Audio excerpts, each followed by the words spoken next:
Can you imagine that in 2026, the world's only superpower, the United States, could be defeated by a country it has been sanctioning for the past 40 years? This claim does not come from me, but from Professor Sane, whose two predictions related to Donald Trump have already come true. Now the world is waiting to see whether his third prediction will also become reality. This is not some ordinary conspiracy theory. According to Professor Sane, an expert in game theory, a war is unfolding that could permanently change the world. If his prediction proves true, then within the next 6 months, the money sitting in your bank account could lose its value, and the global order as we know it could change forever. In this discussion, we will uncover the hidden script that mainstream media allegedly does not talk about. We will look at how extremely cheap Iranian drones are challenging the technological and financial superiority of the United States. And more importantly, we will examine whether Donald Trump could be pushing the world toward a devastating conflict, possibly for emergency war powers or political advantage. Professor Sane previously predicted that Donald Trump would win the election again, which turned out to be correct. His second prediction was that once Trump returned to power, a serious conflict would break out between the United States and Iran, and that has also happened. But his third prediction shocked many people. He believes that in such a war, the United States could suffer a major defeat. According to Professor Sane, Iran has not been preparing for this conflict for just a year or two. It has been preparing for nearly 2 decades. Within Iran's ideological and strategic framework, this conflict is seen as a final confrontation with what they consider a major global adversary. Iran has also gained practical experience from previous confrontations. During those events, Iran and its allies closely observed the strengths and weaknesses of American and Israeli defense systems. They carefully studied their response patterns and military strategies. Iran is not fighting directly in the traditional sense. Instead, it relies heavily on allied groups and regional partners such as the Houthis in Yemen, Hezbollah in Lebanon, Hamas in Palestine, and various militia groups in Iraq and Syria. These groups have collectively studied how Western militaries operate and how to challenge them. Their strategy is not simply about targeting American soldiers. According to this theory, the broader objective is to weaken the global economic system that supports American power.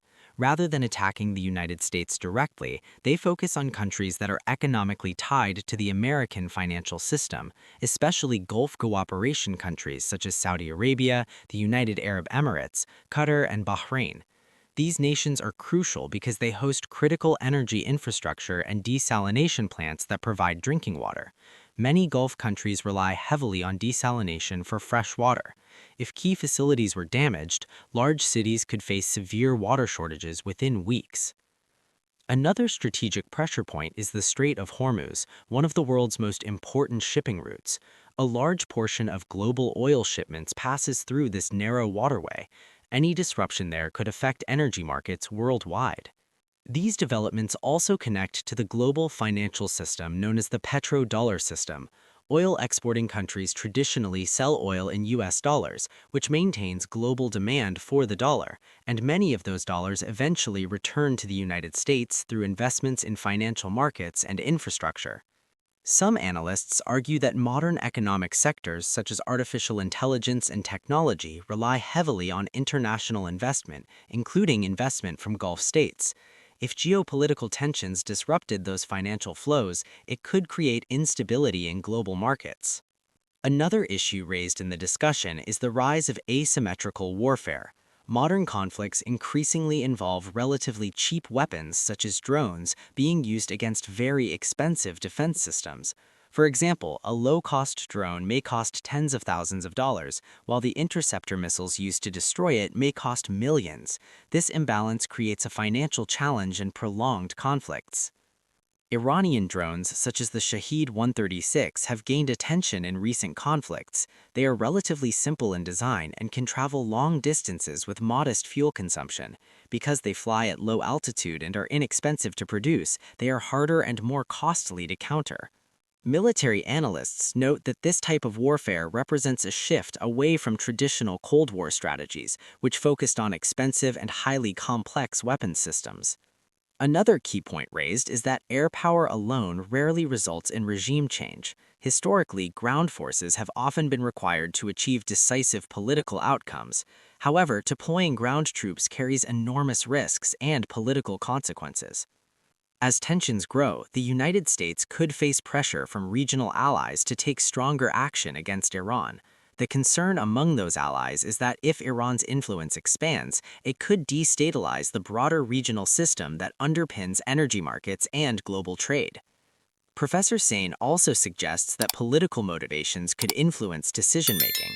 Leaders sometimes take risky actions due to overconfidence following previous military successes, domestic political calculations, or pressure from allies and supporters. Whether these predictions will come true remains uncertain. What is clear is that modern geopolitics is entering a period of rapid change, where economic systems, military technologies, and global alliances are all evolving. If tensions continue to rise, the consequences could reshape the balance of power in the world and accelerate the transition toward a more multipolar global order.